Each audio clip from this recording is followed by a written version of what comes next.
اعوذ باللہ من الشیطان الرجیم بسم اللہ الرحمن الرحیم قل اعوذ برب الفلق من شر ما خلق ومن شر غاسق اذا وقب ومن شر النفاثات في العقد ومن شر حاسد اذا حسد صدق اللہ العظیم۔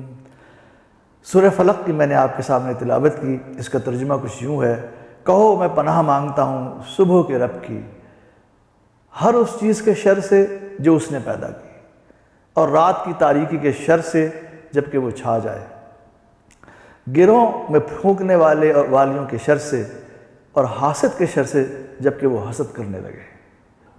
اللہ تعالیٰ کی اس صفت کا حوالہ، اس کی صفت خلاقیت کا حوالہ اس کے اندر دیا گیا ہے۔ اس کے حوالے سے پناہ مانگی جا رہی ہے۔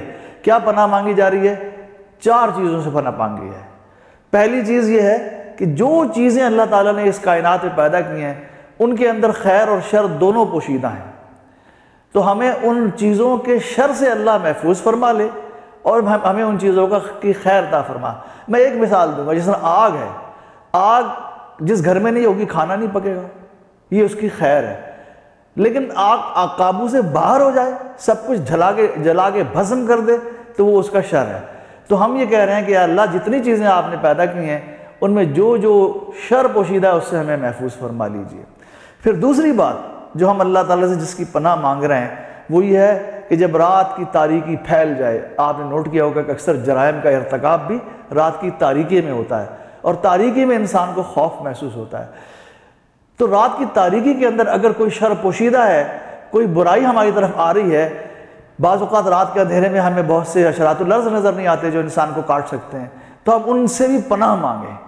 اور تیسری بات جو آج بھی اس دنیا میں اسی طرح رائج ہے جس طرح اس زمانے میں تھا، غلط علوم جو لوگوں کے پاس ہوتے ہیں، جادوگر، ٹونے ٹوٹکے کرنے والے، تعویذ گنڈے کرنے والے، یہ بھی ہمارے چاروں طرف پھیلے ہوئے ہیں۔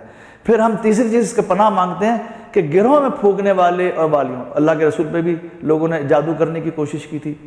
تو پہلی چیز ہم نے اللہ تعالیٰ کی ہر مخلوق کے شر سے پناہ مانگی ہے، اور دوسری چیز ہم نے رات کی تاریکی کے شر سے پناہ مانگی ہے، اور تیسری چیز یہ ہے کہ جادو ٹونے ٹوٹکے کرنے والوں سے پناہ مانگی ہے، اور چوتھی چیز جو ہے حسد کرنے والے کے حسد سے جبکہ وہ حسد کرنا شروع کر دے۔ یہ چاروں چیزیں آج بھی دنیا میں موجود ہے، اور رہتی دنیا تک یہ چاروں خطرات موجود رہیں گے، اور ہر انسان اس کا محتاج ہے کہ وہ ان چیزوں سے بچنے کے لیے اللہ کی مدد حاصل کرے۔ تو یہی بات ہے کہ اے اللہ ہم آپ کی پناہ مانگتے ہیں، آپ نے تمام چیزوں کو تخلیق کیا ہے کسی نہ کسی چیز کو پھاڑ کے، یا اللہ ہم پناہ مانگتے ہیں آپ کی ہر اس چیز میں کہ شر سے جو آپ نے پیدا کی ہے اس کا خیر ہمیں ملے، اس سے شر سے ہم بچ جائیں۔ دوسری رات کی تاریکی میں جو ہمیں نقصان پہنچ سکتا ہے یا اللہ ہمیں اس سے پناہ فرمائیے، اور اگر کوئی جادو ٹوٹکا کرنے والا ہمارے ارد گرد موجود ہے یا اللہ اس کے اس غلط علم سے ہمیں بچائیے۔ اور آخری چیز ہے کوئی حاسد بعض اوقات آپ کے سامنے بیٹھا ہوتا ہے، وہ خوشی سے آپ کو دیکھ رہا ہوتا ہے، بظاہر وہ خوش نظر آ رہا ہے لیکن دل کے اندر وہ آپ سے کڑ رہا ہوتا ہے اور آپ کے لیے کوئی نہ کوئی غلط پلان بھی بنا سکتا ہے۔